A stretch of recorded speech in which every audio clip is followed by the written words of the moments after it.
نحمده ونصلي على رسوله الكريم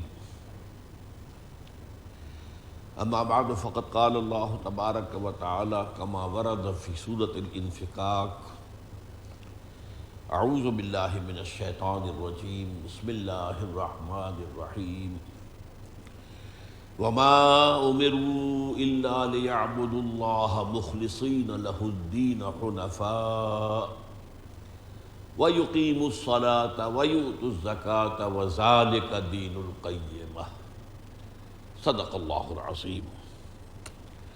وعن ابی عبد الرحمن عبد اللہ بن عمر بن الخطاب رضی اللہ تعالی عنہما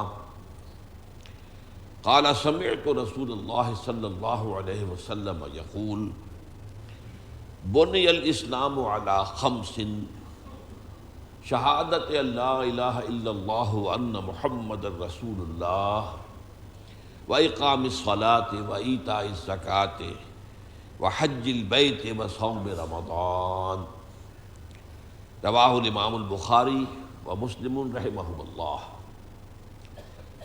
رب اشرح لی صدری ویسر لی امری واحلل عقدۃ من لسانی یفقہوا قولی۔ اللہم ربنا الہمنا رشدنا واعذنا من شرور انفسنا اللہم ارنا الحق حقا وارزقنا اتباعہ وارنا الباطل باطلا وارزقنا اجتنابہ آمین یا رب العالمین۔ حضرات، آج ہم اللہ کا نام لے کر اربعین نبوی کی حدیث نمبر 3 کا مطالعہ کر رہے ہیں۔ یہ حدیث مبارکہ متفق علیہ ہے، یعنی اس کی صحت پر امام بخاری اور امام مسلم رحمہم اللہ دونوں کا اتفاق ہے، اور یہ میں کئی مرتبہ عرض کر چکا ہوں کہ احادیث کے ضمن میں مستند ترین جو روایات وہی شمار ہوتی ہیں کہ جن پر امام بخاری اور امام مسلم دونوں کا اتفاق ہو۔ ویسے یہ کہ احادیث کے مجموعوں میں ٹاپ پر یہ دونوں ہیں، صحیح بخاری صحیح مسلم، یہ ٹاپ پر ہے، انہیں صحیحین کہا جاتا ہے۔ ویسے صحائح ستہ کی اصطلاح بھی ہے، 4 اور مجموعے ہیں جو صحیح احادیث پر مشتمل شمار ہوتے ہیں، لیکن یہ ان میں ٹاپ پر ہے، صحیحین۔ اور جس حدیث پر یہ دونوں متفق ہو جائیں تو گویا کہ وہ جہاں تک روایت کا تعلق ہے، سند کا تعلق ہے، وہ قرآن مجید کے بہت قریب پہنچ جاتی ہے۔ اس میں اتنا ہی یقین ہم کر سکتے ہیں جتنا کہ قرآن مجید کی آیات میں کرتے ہیں۔ اس حدیث کا مضمون وہ ہے جو اس سے پہلے ہم حدیث جبرائیل میں پڑھ چکے ہیں۔ ام السنہ کہلاتی ہے وہ حدیث، یعنی احادیث کے مجموعے میں اس حدیث کا وہی مقام ہے جو قرآن مجید میں سورہ فاتحہ کا ہے۔ ام القرآن، ام الکتاب قرآن۔ اسی طرح ام السنہ جو حدیث جبرائیل ہے۔ اب میں آپ کو سنا رہا ہوں کہ وہاں کیا جواب دیا تھا حضور نے اس حدیث کی روح سے۔ جب پوچھا گیا کہ اخبرنی عن الاسلام، مجھے اسلام کے بارے میں بتائیے، تو جواب کیا تھا؟ الاسلام ان تشہد لا الہ الا اللہ وان محمد رسول اللہ وتقیم الصلاۃ وتؤتی الزکاۃ وتصوم رمضان وتحج البیت ان استطعت الیہ سبیلا۔ اسلام یہ ہے کہ تو گواہی دے کہ اللہ کے سوا کوئی معبود نہیں، اور یہ کہ محمد صلی اللہ علیہ وسلم اللہ کے رسول ہے، اور تو نماز قائم کرے اور زکوٰۃ ادا کرے اور رمضان کے روزے رکھے اور حج کرے بیت اللہ کا اگر تجھے اس کی استطاعت حاصل ہو۔ بین ہی یہی مضمون اس حدیث کا ہے جو آج ہم پڑھ رہے ہیں۔ یہ انڈیپینڈنٹلی یہ حدیث ہے ہی اسی موضوع پر، لہذا جہاں تک تو اس کے کنٹینٹس کا تعلق ہے اور اس کی اہمیت کا تعلق ہے، اس پر ہم گفتگو کر چکے ہیں، کوئی بات دہرانے کی ضرورت نہیں ہے۔ لیکن آج جو اس میں جو غور طلب بات ہے وہ کیا ہے، سب سے اہم بات کیا ہے؟ اس حدیث کے بارے میں جو عام مغالطہ لوگوں کو ہو گیا ہے وہ یہ ہے کہ شاید یہ کل اسلام کی تعبیر ہے۔ یہ بہت بڑی غلط فہمی، بہت بڑا مغالطہ، بلکہ اسی سے لوگوں کے ذہنوں کے اندر جو ہے وہ کجی پیدا ہوئی۔ لفظ غور طلب ہے بنی الاسلام، اسلام کی بنیاد رکھی گئی ہے 5 چیزوں پر۔ تو یہ ایک شے تو نہ ہوئے. عمارت کی بنیاد قائم کی گئی ہے، عمارت اور ہے، بنیاد اور ہے. یہ بعین ہی ایک شے تو نہیں ہوتی. تو بنی الاسلام علی خمس، اسلام یہی کچھ نہیں ہے، اسلام کی بنیاد ان 5 باتوں پر ہے. یہ جو سب سے بڑی حقیقت ہے جس کو کہ نظر انداز کر دیا گیا. تو یہ حدیث عام ہے. اکثر مساجد میں تو لٹکے ہوئے ہوتے تھے کافی بڑے بڑے چارٹ، جس میں کہ یہ ایک مسجد کے محراب کسی شکل بنا کر اس میں ستون دکھا کر ان میں پھر یہ ارکان اسلام کا جو ہے ایک نقشہ پیش کیا جاتا تھا. تو اب تو خیر آج کل کے زمانے میں مساجد میں ان چیزوں کا عام رواج نہیں رہا ہے، ورنہ یہ چیزیں ہوتی تھیں. تو ارکان اسلام اس کو ہم کہتے ہیں، اسلام کے ارکان ہیں.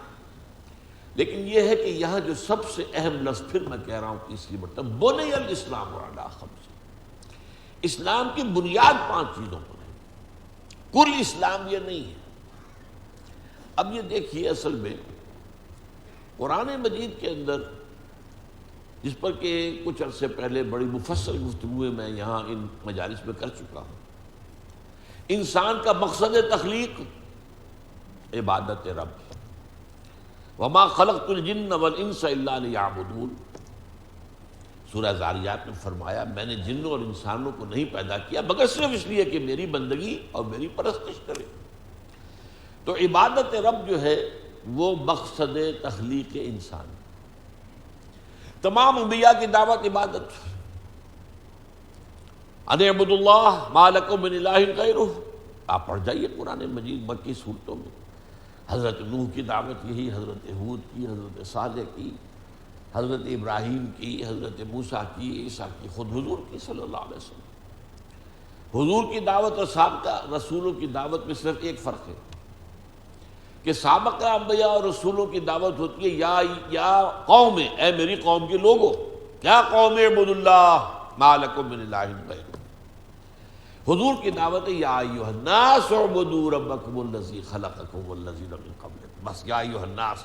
وہی جو دعوت جو صرف قوموں کی طرف لے کر آتے تھے رسول، وہ حضور کے ذریعے سے وہ گویا کہ گلوبل ہو گئی ہے، پوری دنیا کے لیے ہے، پوری نوع انسانی کے لیے آفاقی ہو گئی ہے. دعوت تو وہی ہے، عبادت رب. اس عبادت جو ہے اس کا مفہوم کیا ہے؟ عبد سے یہ لفظ نکلا، اور عبد سے نکلنے کے بعد اس کے مفہوم کو اس کے اوپر آپ شامل کریں گے سارے جو اس کے اطلاقات ہیں. اب کہتے تھے غلام کو، غلام آقا کا مملوک ہوتا تھا، ملکیت. غلام جو ہے ملازم نہیں ہوتا تھا. ملازم تو ہوتا ہے چند گھنٹوں کے لیے، 8 گھنٹے کی ڈیوٹی ہے، 12 گھنٹے کی ڈیوٹی ہے، چلیے 8 گھنٹے 12 گھنٹے کے بعد تو پھر وہ ملازم آپ کا نہیں، فارغ. کسی خاص مقصد کے لیے ملازم. کسی کو آپ نے اپنا شوفر رکھا ہے، ڈرائیور رکھا ہے، وہ آپ کا کھانا تو نہیں پکائے گا. کسی کو آپ نے رکھا ہے خانسامہ، وہ آپ کا ٹائلٹ تو صاف نہیں کرے گا. وہ صاف کہے گا جناب نہیں، یہ میری ذمہ داری نہیں ہے، میں تو اس کام کے لیے تو نہیں آپ کے پاس آیا.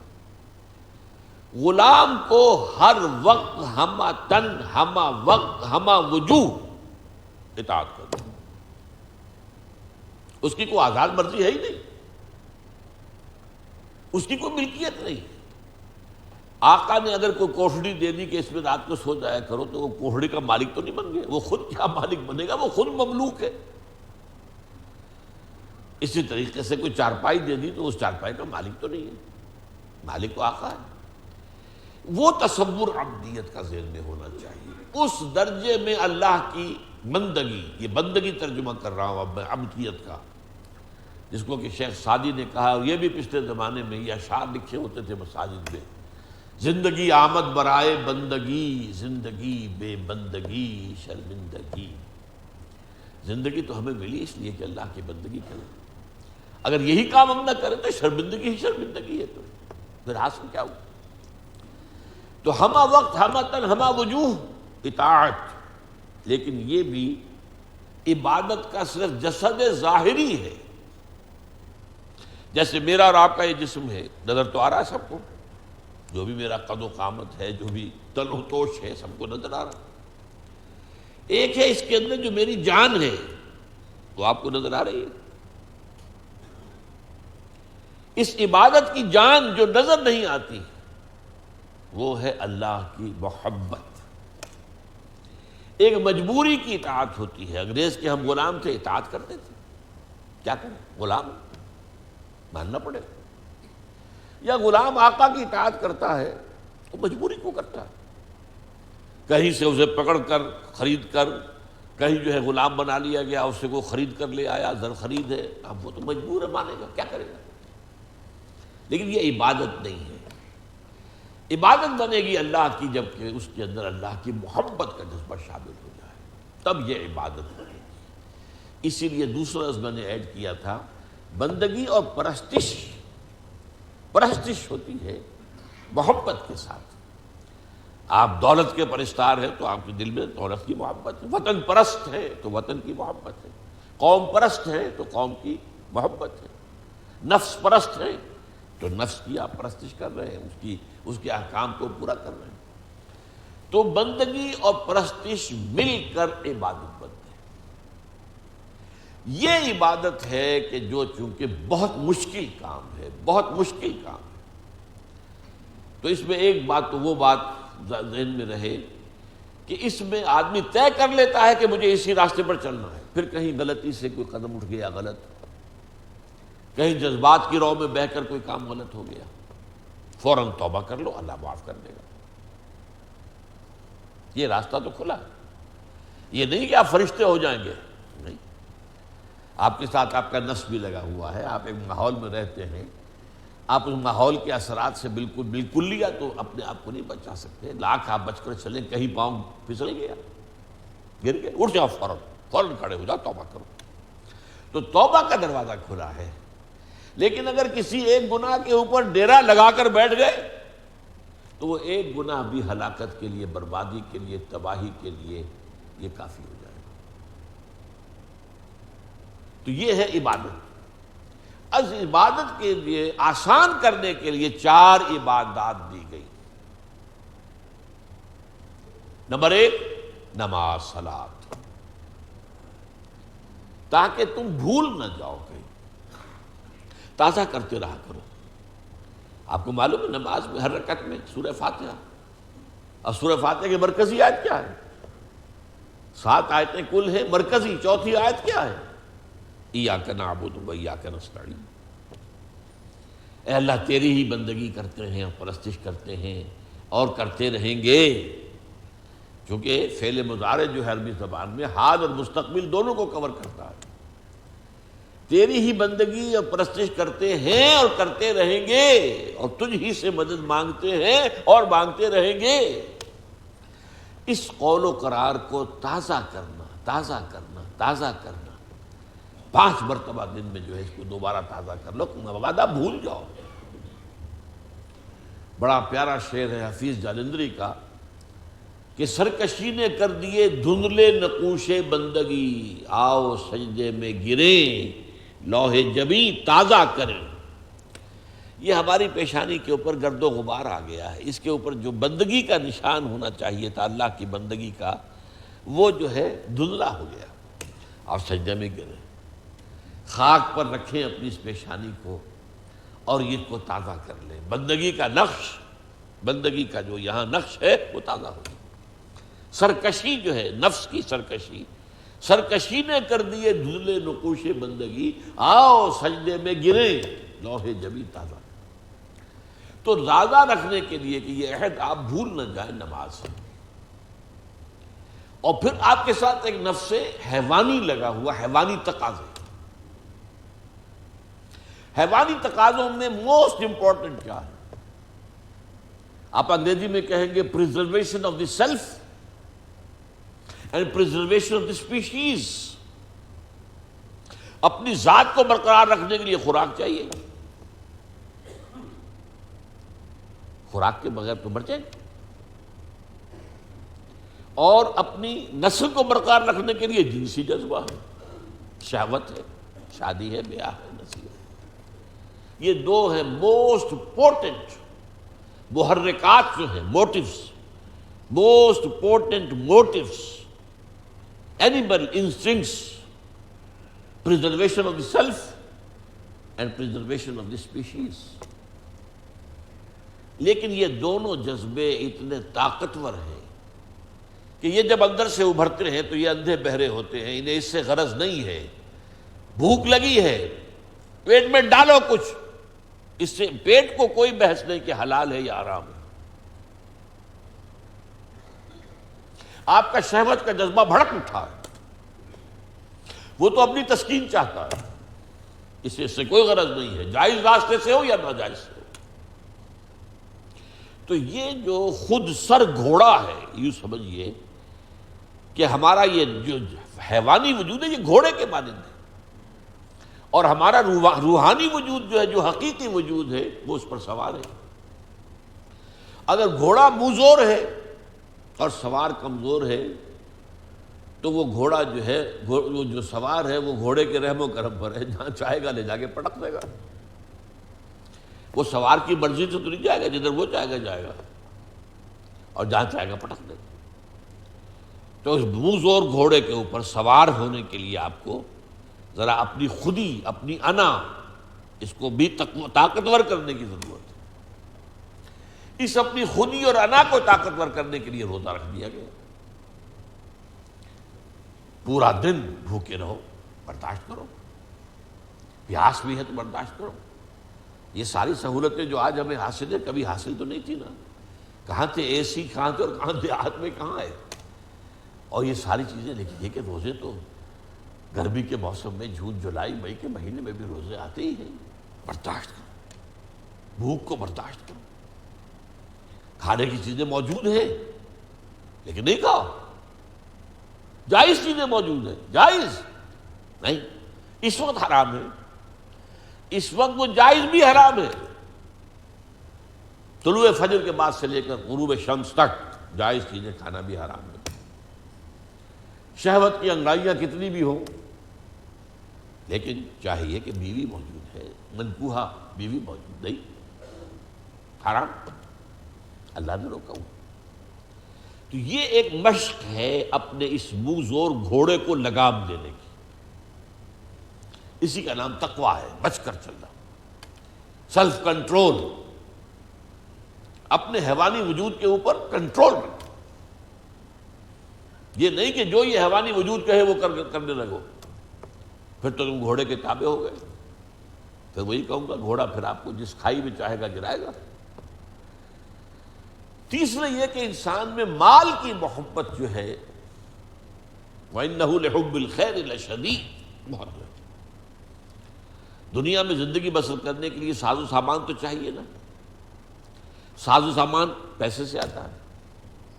لہذا یہ بھی گویا کہ ہمارے اینیمل انسٹنکٹس میں سے ہے کہ کچھ مال و دولت، لیکن اس میں بھی انسان اندھا ہو جاتا ہے. جمع کر رہا، جمع کر رہا، جمع کر رہا. مال اس کی محبت ہے.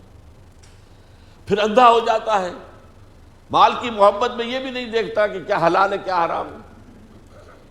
مال آنا چاہیے چاہے حرام سے آئے. اس کو روکنے کے لیے زکوٰۃ دو، خرچ کرو، دینے کی عادت ڈالو. دو، اللہ کی راہ میں دو. اتنا تو کم سے کم دینا ہی ہے، ہر حال دینا ہے. اس سے بھی زیادہ اور دو، اور دو، اور دو. آپ لوگ سمجھتے ہیں صرف زکوٰۃ پر اکتفا نہیں. ان فی المال لحقا سوی الزکوٰۃ، حضور نے فرمایا تمہارے مالوں میں زکوٰۃ کے علاوہ بھی حق ہے. اس کو ہم کہتے ہیں صدقات نافلہ. مزید دو اور خفیہ دو، اور اس طور سے دو کہ داہنا ہاتھ جو کچھ دے رہا ہو تمہارے اپنے بائیں ہاتھ کو اس کی خبر نہ ہو. اس کا ڈھنڈورا مت پیٹو. زکوٰۃ جو ہے وہ تو اعلان دی جائے گی. اسلامی حکومت میں ریاست خود دے گی. یا فرض کیجئے اموال باطنہ ہیں، آپ خود دیں گے تب بھی اعلان دیں گے. لیکن جو صدقات نافلہ ہیں چھپا کر، یہ ہے حکمتیں اس عبادت کو آسان کرنے کی. اور یہ ساری حکمتیں جمع کر دی گئی ہیں حج کے اندر. حج میں ذکر بھی ہے اللہ کا، تلبیہ بھی ہے، شاعر اللہ کو دیکھنا ہے. حج میں آپ کو معلوم بیت اللہ کو صرف دیکھنا بھی ثواب ہے، طواف کر رہے ہیں. پھر یہ جب احرام میں ہیں آپ تو پابندیاں بھی نفسانی جو ہیں، جو روزے والی پابندیاں بھی کچھ آ جاتی ہیں. تعلق زن و شو نہیں ہو سکتا، چاہے بیوی ساتھ ہے، احرام کے اندر ہے، وہ تعلق حرام، پھر پیسہ بھی خرچ ہوتا ہے۔ تو تینوں حکمتیں وہ جامع ترین جو ہے سمجھیے کہ عبادت ہے۔ اسی لیے کہا گیا ہے کہ حج مبرور جو ہے وہ شے ہے جو حج اللہ کے قبول ہو جائے، وہ شے ہے کہ جس کے بعد انسان کے سابقہ زندگی کے سارے گناہ معاف ہو جاتے ہیں، اور وہ ایسے ہو جاتا ہے جیسے آج ہی اس کی ماں نے اسے جنا ہے، جیسے وہ آیا ہے بچہ معصوم ماں کے پیٹ سے، ایسے ہی وہ معصوم ہو جاتا ہے۔ لیکن وہ حج مبرور ہو، حلال کی کمائی سے حج کیا گیا، حرام سے نہیں۔ اور وہاں حج میں وہ ساری پابندیاں جو ہے بڑی عمدگی کے ساتھ، اعلیٰ اسلوب کے ساتھ نباہی گئی۔ فلا رفث ولا فسوق ولا جدال فی الحج۔ اب یہ ہے اصل میں جو دو لفظوں کا فرق میں نے واضح کرنے کے لیے اتنی لمبی بات کی ہے، عبادت اور عبادات۔ لفظی طور پر تو عبادت کی جمع عبادات، نماز بھی عبادت، روزہ بھی عبادت، حج بھی عبادت، زکوٰۃ بھی عبادت، یہ سب عبادات۔ اصل عبادت کیا ہے؟ ہمہ تنگ، ہمہ وقت، ہمہ جہد اللہ کی اطاعت، اس کی انتہائی محبت کے جذبے سے سرشار ہو گئے۔ تو عمارت یہ ہے، بنی الاسلام علی خمس، اس عمارت کی بنیاد ان 5 چیزوں پر ہے۔ یہ 5 چیزیں جو ہیں یہ در حقیقت کوئی عمارت نہیں ہے، جو میں نے شروع میں بات آپ سے عرض کی تھی کہ اس حدیث کے اندر جو کانٹے کا لفظ ہے، جو اہم ترین ہے، بنیا، عمارت جو ہے وہ بنیاد کے اوپر اٹھائی گئی، عمارت اور ہے، بنیاد اور ہے۔ ان کو ایک سمجھ لینا غلط مبحث ہے، یہی ہماری غلط فہمیوں کا، مغالطوں کا، گمراہیوں کا سبب بن گیا۔ ہم نے سمجھ لیا بس دین نام ان چیزوں کا، دین تو نام ہے بھائی اللہ کی پوری ہمہ تن، ہمہ وقت، ہمہ جہد، بندگی، غلامی، اس کی محبت سے سرشار ہو کر۔ ہاں غلطی ہو جائے توبہ کر لو، اللہ معاف کرے گا، عزم مصمم کے ساتھ کہ اب دوبارہ یہ کام نہیں کروں گا، اور صحیح جو ہے پچھتاوا ہو، پشیمانی ہو، تو اللہ تعالیٰ کی تو بہت محبت ہے اپنے ان بندوں سے۔ موتی سمجھ کے شان کریمی نے چن لیے قطرے جو تھے میرے عرق انفعال کے، کبھی شرمندگی کے احساس کے تحت اگر پیشانی پر کہیں پسینے کے آ جائیں چھوٹے چھوٹے ننھے ننھے قطرے، تو اللہ کو تو وہ موتیوں کی طرح پسند ہے۔ اللہ کو یہ توبہ جو ہے بہت پسند ہے۔ تو اس اعتبار سے یہ نہیں ہے کہ آپ سے یہ کہا جائے کہ قطعاً ادھر سے ادھر پوری زندگی جو ہے وہ کوئی پاؤں ہلے ہی نہ، نہیں۔ کل بنی آدم خطاؤن وخیر الخطائین التوابون۔ خطا ہو جائے گی، غلطی ہو جائے گی، وقتی جذبات کے تحت آ کر، کسی جذباتی سیلاب کے رو میں بہہ کر، یا کہیں کسی غلط ماحول میں کچھ عرصے رہے تھے، وہاں کے اثرات پڑ گئے، تو اس جو بھی کچھ ہو گیا آپ سے غلطی سرزد ہو گئی، لیکن اس سے فوراً توبہ کر لے، اللہ معاف کر دے گا۔ بلکہ اس کے لیے لفظ واجب استعمال کیا گیا سورہ نساء میں، انما التوبۃ علی اللہ للذین یعملون السوء بجہالۃ ثم یتوبون عن قریب۔ اللہ کے ذمے ہے، اللہ پاک واجب ہے اپنے اس بندے کی توبہ قبول کرنا جو جہالت میں، نادانی میں، جذبات کی راہ میں بہہ کر کوئی غلط حرکت کر بیٹھتا ہے اور پھر وہ توبہ کر لیتا ہے۔ تو گویا کہ اس حدیث کا جیسا کہ میں نے عرض کیا، جہاں تک اس کا اصل مضمون ہے اس پر تو گفتگو جو ہے حدیث جبرائیل کے ضمن میں ہو چکی ہے، لیکن میں نے آج خاص طور پر جو آیت پڑھی ہے وہ سورہ انفطار کی ہے، جو یہ عبادت اور عبادات ان کے تعلق کو واضح کرنے والی بات ہے۔ یہ جو 5 چیزیں ہیں بنی الاسلام علی خمس میں، ان میں پہلی چیز تو جیسا کہ میں نے بہت تفصیل سے بیان کیا ہے، یہ اسلام میں داخلے کی بنیاد ہے۔ وہ داخلہ تو صرف کلمہ شہادت سے ہو جائے گا۔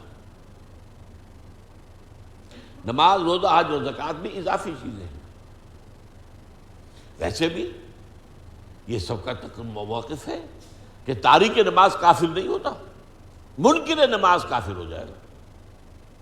مانے ان چیزوں کو، لیکن عمل میں کمی ہے تو جو بھی ہوگا مختلف فقہا کے نزدیک مختلف سزائیں ہیں، اس کی تعزیرات ہیں، ٹھیک ہے، لیکن یہ کہ کافی نہیں ہوگا۔ تو اگر آپ بوائل ڈاؤن کریں گے تو اسلام کی بنیاد تو صرف ایک چیز بنتی ہے، اور وہ کلمہ شہادت ہے، اشہد ان لا الہ الا اللہ واشہد ان محمد رسول اللہ۔ اس لیے عین حالت جنگ میں جس نے کلمہ شہادت پڑھ دیا تھا اس کو حضرت اسامہ ابن زید نے نہیں چھوڑا، بخشا نہیں، اس کی جان نہیں بخشی کی بلکہ اس کی گردن اڑا دی۔ تو حضور نے جواب طلبی کی، کیا کرو گے جب یہ کلمہ شہادت جو ہے تمہارے خلاف جو ہے استغاثہ لے کر آئے گا قیامت کے دن؟ اور قرآن میں کہہ دیا گیا اگر تم نکلو اللہ کی راہ میں جہاد کے لیے اور کہیں تمہیں مل جائے کوئی شخص، فرض کیجئے کہ وہ کسی ایسے قبیلے کا ہے جو بحیثیت مجموعی کافر ہے، منکر ہے، مشرک ہے، لیکن وہ اپنے اسلام کا اظہار کرتا ہے، تو تم نہیں کہہ سکتے لستا مومنا، تم مومن نہیں، تم کون ہوتے ہو؟ تم تو دل کے ہاتھ کو نہیں جانتے۔ تو بوائل ڈاؤن کر کے میں اس کو عرض کر چکا ہوں کہ اسلام میں داخلے شامل رہنے کے لیے بنیاد تو وہ صرف کلمہ شہادت رہ جاتی ہے۔ البتہ یہ جو آیت میں نے سنائی آپ کو، اس میں یہ واضح ہو جاتا ہے، یہ 4 عبادات، ان میں سے 2 کا خاص طور پر ذکر ہوتا ہے۔ چنانچہ حدیث معاذ کے اندر بھی پھر 2 کا ذکر آیا ہے، نماز اور زکوٰۃ کا۔ اور سورہ توبہ کی ابتدائی 6 آیات میں بھی میں آپ کو بتا چکا ہوں 2 چیزوں کا ذکر آیا۔ جب یہ کہہ دیا گیا تھا کہ اب صرف 4 مہینے کی مہلت ہے، اس کے دوران مشرکین عرب جو ہیں، بنی اسماعیل، امیین، یا تو اسلام لے آئیں ورنہ قتل عام ہو جائے گا۔ تو ان کی علامت کیا ہوگی؟ اگر وہ نماز قائم، اگر وہ توبہ کریں اور نماز قائم کریں اور زکوٰۃ ادا کریں۔ 2 چیزیں جو ہیں وہ وہاں بھی بیان ہوئی اور 2 ہی چیزیں حدیث معاذ کے اندر آئی، لیکن یہاں پر جو ہے آپ سمجھ لیجیے 4 چیزیں ہیں۔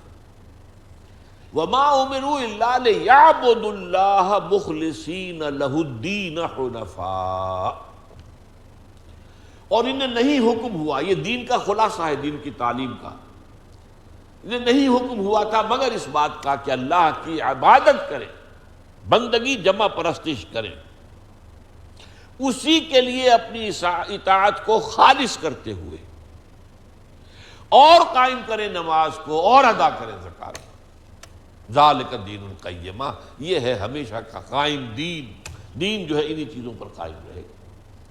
تو معلوم اصل عبادت کچھ اور ہے، اور یہ عبادات اس کے ساتھ سپورٹ کرنے کے لیے، جیسے چھت کے نیچے 4 ستون، اب فرض کیجئے چھت ہے ہی نہیں تو ستون کھڑے ہوئے، آپ کو کیا معلوم ہوگا یہ کیا پاگل پن ہے، کس نے بنائے یہ، کس لیے بنائے؟ بڑی تلخ بات کہہ رہا ہوں۔ آج ہمارے ذہنوں سے جب وہ چھت ہے اسلام، عبادت، وہ ذہن سے نکل گئی، ان ستونوں کی حیثیت کیا ہے؟ یہ صرف رسومات بن کر رہ گئی، ریچولز رہ گئی، روح اذاں رہ گئی، رسم اذاں روح بلالی نہ رہی، نماز، روزہ و قربانی و حج یہ سب باقی ہیں، تو باقی نہیں۔ تو بغیر چھت کے ستون بھائی کس لیے؟ لا یعنی، بے معنی، بے مقصد۔ وہ چھت جو ہے وہ اسلام ہے، اسلام کے معنی اطاعت۔ بنی الاسلام علی 5، شہادت اللہ الہ الا اللہ وان محمد رسول اللہ، واقام الصلاۃ وایتاء الزکوٰۃ وحج البیت وصوم رمضان، متفق علیہ۔ وما امروا الا ليعبدوا الله مخلصين له الدين حنفاء ويقيموا الصلاة ويؤتوا الزكاة وذلك دين القيم۔ یہ واو کو میں نے بار بار جو کہہ رہا ہوں زور دے کر، چونکہ گرامر میں اسے کہتے ہیں حرف عطف، حرف عطف، میں اور تو، اور بیچ میں جو اور آ گیا تو میں اور ہوں تو اور ہے، اسے کہتے ہیں مغایرت۔ حرف عطف جو ہے وہ مغایرت ثابت کرتا ہے۔ قلم اور پینسل، تو قلم اور ہے پینسل اور ہے، اور بیچ میں آ گیا مغایرت ہوگی۔ تو یہ اصل عبادت کچھ اور ہے۔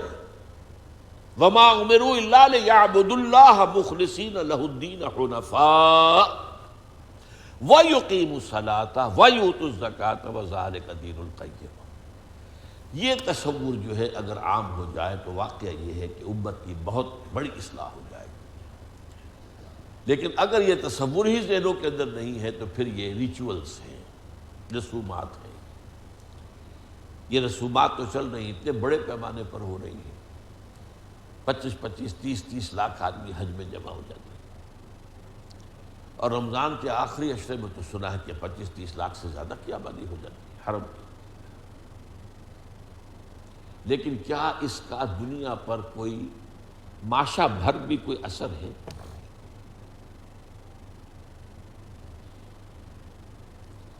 دنیا جس رنگ میں چل رہی ہے، ہماری رسومات ہیں، ہماری بڑی بڑی تقریبات ہیں، جیسی عالی شان مساجد، یہ تو بیچاری ٹھیک ہے، ایک یوٹیلیٹی کا آپ کہیں گے اس کو کہ عمارت ہے یہ، لیکن جو عالی شان عمارتیں مسجد کی بن رہی ہیں آج کل مساجد، وہ تو وہی ہے جس کے بارے میں کہ حضور کی ایک حدیث جو ہے بہت ہی لرزا دینے والی ہے، یوشک ان یاتی علی الناس زمان، اندیشہ ہے کہ لوگوں پر ایک زمانہ ایسا بھی آ جائے گا، لا یبقى من الاسلام الا اسمہ، اسلام میں سے اس کے نام کے سوا کچھ نہیں بچے گا، ولا یبقى من القرآن الا رسمہ، قرآن میں سے بھی اس کے رسم الخط کے سوا کچھ نہیں بچے گا، مساجدہم عامرۃ، ان کی مسجدیں آباد ہوں گی، وہی خراب من الہدی، ہدایت سے خالی ہوں گی، اور سخت ترین بات، علماءہم شر من تحت ادیم السماء، ان کے علماء آسمان کی چھت کے نیچے کی بدترین مخلوق ہوں گے، من عندہم تخرج الفتنہ، ان کے پاس سے ہی فتنہ برآمد ہوگا، فتنہ، فلاں کے خلاف فتویٰ، فلاں کے خلاف فتویٰ، فلاں کے خلاف فتویٰ، فلاں کے خلاف، فلاں یہ فلاں وہ، فرقے بازی، ایک دوسرے کے اوپر فتوے، من عندہم تخرج الفتنۃ وفیہم تعود، انہی میں لوٹ کر آ جائے گا فتنہ۔ یہ بدترین زمانے کی پیشن گوئی کی ہے محمد رسول اللہ صلی اللہ علیہ وسلم، جس کے آثار ہم دیکھ رہے ہیں۔ تو در حقیقت یہ جو ہمارے ہاں عبادات کو اصل دین سمجھ لیا گیا، اور اصل عبادت اصل اسلام، بنی الاسلام علی خمس، یہ بنے کا لفظ میں نے کہا تھا اہم ترین ہے۔ اب اور دو باتیں اور نوٹ کر لیجیے، یہ جو چار چیزیں ہیں، نماز، روزہ، حج اور زکوٰۃ، یہ گویا کہ چار ستون بھی ہیں جس پر عبادت کی چھت، اسلام کی چھت پڑی ہوئی ہے، لیکن انسان کی روحانی ترقی کا راستہ بھی یہی ہے۔ یہ صرف ایک قانونی شرط پوری کرنے والی چیزیں نہیں، اسی میں خشوع اور خضوع نماز کے اندر ہو جائے تو اور کیا چاہیے۔ اگر روزے کی حالت کے اندر انسان صرف کھانے پینے سے نہ، بلکہ کوئی جھوٹی بات نہ نکلے زبان سے، کوئی کسی کے لیے کوئی برا کلمہ نہ نکلے زبان سے، اگر اس کنٹرول کے ساتھ روزہ رکھا جائے، وہ ایک روحانی ترقی کا ذریعہ ہے۔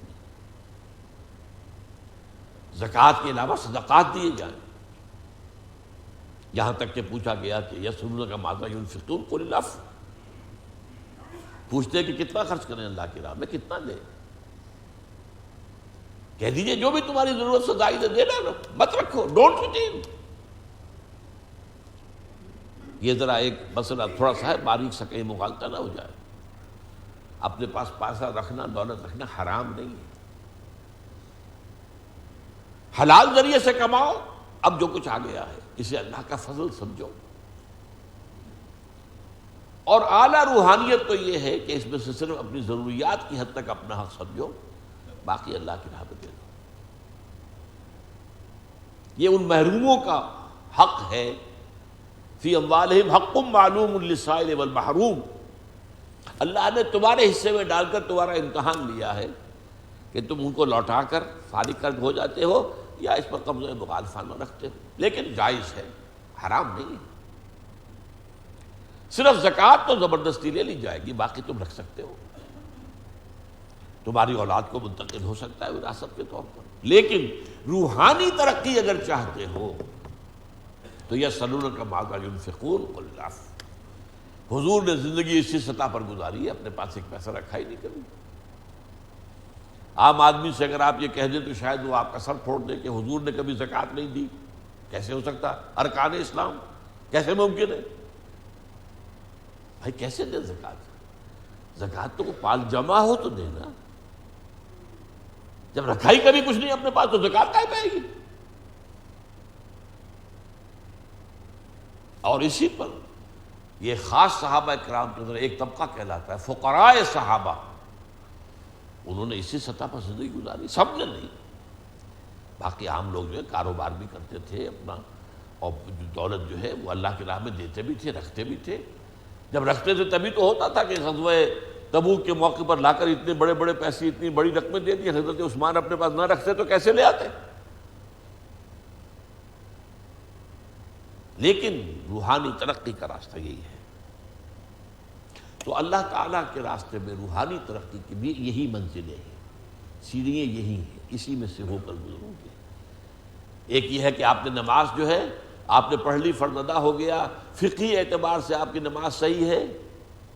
ایک یہ ہے اس میں خشوع ہے، خضوع ہے، حضور قلب کے ساتھ نماز پڑھی ہے۔ جیسے حدیث میں آتا ہے کہ سجدہ کرو تو یوں محسوس کرو گویا کہ اپنے رب کے قدموں میں اپنا سر رکھ دیا ہے، یہ کیفیت کے ساتھ۔ قرآن مجید پڑھو تو جو بھی رحمت والی آیات آئیں اس کے لیے فوراً اللہ سے سوال کرو، دعا کرو۔ عذاب کی آیت آئے تو فوراً اللہ کے عذاب سے معافی طلب کرو، اس کیفیت کے ساتھ۔ یہ صرف یک طرفہ نہیں بس جو ہے وہ پڑھ دیا، بس جو ہے رٹا ہوا اگل دیا، نہیں، یہ تو ایک طرح کے ڈائلاگ ہونی چاہیے، جس کو اقبال نے کہا انائے صغیر انائے کبیر، انائے کبیر the infinite ego، اور انائے صغیر the finite ego، میں اننی انا اللہ لا الہ الا انا فاعبدنی۔ اللہ کی انانیت کبریٰ کا قرآن مجید میں یہ مقام ہے، سورہ طٰہٰ کا، انانیت کبریٰ، اننی انا اللہ لا الہ الا انا فاعبدنی واقم الصلاۃ لذکری۔ تو یہ کیفیت جو ہے اس کے ساتھ نماز پڑھی جائے، نماز وہی ہے لیکن نماز میں فرق ہے۔ وہ کیفیت جو ہے وہ کس کیفیت کے ساتھ نماز ادا کی گئی اس کے اعتبار سے فرق پڑے گا۔ اور آخری بات یہ کہ یہی جو 4 عبادات ہیں، نماز، روزہ، حج، زکوٰۃ، یہ اس دنیا میں اسلامی معاشرے کی ایک تنظیم کی بنیاد بن جاتے ہیں۔ یہ شاعر ہیں، ایک معاشرے میں نظر آتی یہی چیزیں جو اسلام کے مظاہر نظر آئیں گی۔ مسجدیں ہیں، ٹھیک ہے، مسجد جامع اتنی نہیں ہونی چاہیے جتنی کہ ہم نے بنا لی ہے۔ وہ تو اسلامی نظام اگر ہو، ریاست اسلامی ہو، تو وہ صرف حکومت کی مسجدیں ہوں گی، اور لاہور میں گورنر نماز پڑھائے گا، گورنر خطبہ دے گا، یا اسے چھوٹی جگہوں پر آپ آ جائیں گے تو جو بھی اس علاقے کا جو ایڈمنسٹریٹو آفیسر ہوگا وہ وہاں پر خطبہ دے گا، وہاں بھی اجازت سے، حکومت کی اجازت سے۔ یہ تو ہم نے بنا لی ہے، ایک مسجد میں 3 مسجدیں، ایک گلی کے اندر ایک اہل حدیث کی ہے، ایک بریلوی کی ہے، ایک دیوبندی کی ہے، لاؤڈ سپیکر ایک دوسرے کے مقابلے میں ہیں اور مقابلے ہو رہے ہیں بلند آوازی کے۔